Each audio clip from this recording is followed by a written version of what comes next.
নমস্কার। আজকে একটা দুর্দান্ত উপায় বলবো, সেই উপায়টা যদি আপনারা করেন নিশ্চয়ই লাভবান হবেন। আপনার যেদিনে জন্ম হলো, ধরুন আপনার মঙ্গলবারে জন্ম হলো, মঙ্গল আপনার পিতা হলেন, মঙ্গল আপনার প্রত্যেক দুঃখ কষ্ট দারিদ্রতা থেকে উনি বাঁচাবেনই বাঁচাবেন।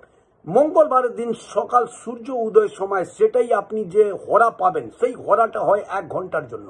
সারাটা দিনে প্রত্যেক 8 ঘন্টা অন্তর অন্তর আপনি 3 বার ওই হরাটা পাবেন। ওই 3 বার 1 ঘন্টার জন্য যেই হরাটা আপনি পাচ্ছেন, সেই সময় আপনার জীবনে যে কোনো আটকানো কাজ বা শুভ কাজ আপনি যদি করেন, আপনি সাকসেস পাবেনই পাবেন। এতে কোনো নয় ছয়ের ব্যাপারই নেই।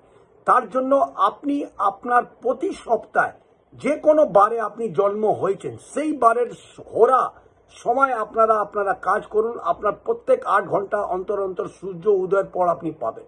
এই উপায়টা করুন, লাভবান।